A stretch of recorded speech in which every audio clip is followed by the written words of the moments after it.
नमस्कार, देश दुनिया की बड़ी खबरों को देखने के लिए S24 न्यूज चैनल को सब्सक्राइब करें। चलिए दिन भर की बड़ी खबरों पर नजर डालते हैं।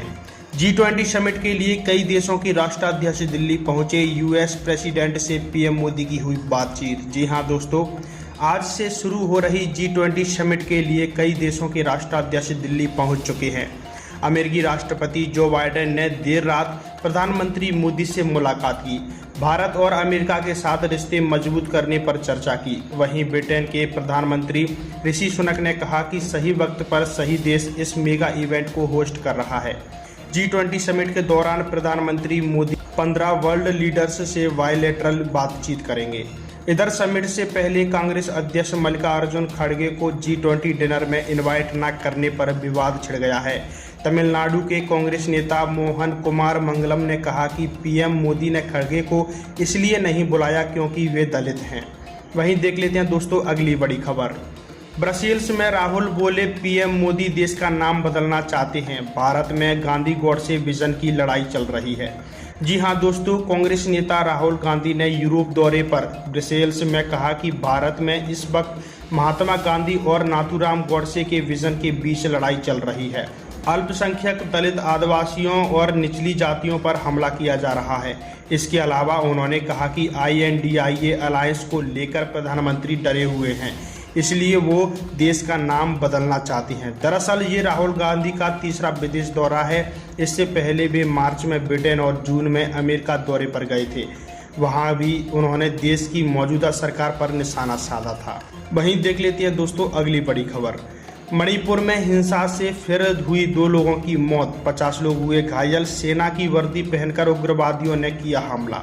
जी हां दोस्तों, मणिपुर में फिर से हुई हिंसा में 2 लोगों की मौत हो चुकी है और 50 लोग घायल हो गए हैं।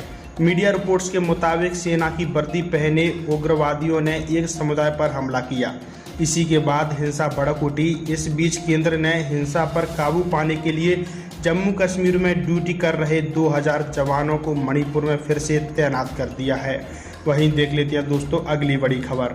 चीन में आईफोन पर लगा बैन, एप्पल कंपनी का मार्केट कैप 17 लाख करोड़ गिरा। जी हां दोस्तों, चीन ने आईफोन के इस्तेमाल पर रोक लगा दी है। हालांकि यह नियम केवल सरकारी अधिकारियों पर लागू है। इसकी जानकारी चीन के बाहर आते ही एप्पल कंपनी के शेयरों में लगातार दूसरे दिन गिरावट आ गई है। पिछले 2 दिनों में कंपनी के शेयर करीब 6% टूटे हैं। 2 दिन की इस गिरावट से एप्पल का मार्केट कैप करीब 17 लाख करोड़ रुपए घट गया है। दरअसल चीन को डर है कि आईफोन के जरिए उनके देश की जासूसी हो सकती है। ऐसे में चीन ने अमेरिकी कंपनी एप्पल सहित दूसरे देशों के डिवाइस के यूज पर रोक लगा दी है। 3 महीने पहले रूस ने अमेरिका पर आईफोन से जासूसी करने का आरोप लगाया था। हालांकि एप्पल ने सभी आरोपों को खारिज किया था। वहीं देख लेते हैं दोस्तों अगली बड़ी खबर। 7 विधानसभा सीटों पर हुए उपचुनाव के नतीजे घोषित, बीजेपी ने 3 सीटें जीती। जी हां दोस्तों, देश के 6 राज्यों की 7 विधानसभा सीटों पर हुए उपचुनाव के नतीजे आ गए हैं। इनमें त्रिपुरा की 2 और उत्तराखंड की 1 सीट पर भाजपा ने जीत दर्ज की है। केरल की पुदुपल्ली सीट कांग्रेस के खाते में गई। वहीं बंगाल की 1 सीट पर TMC ने जीत हासिल की।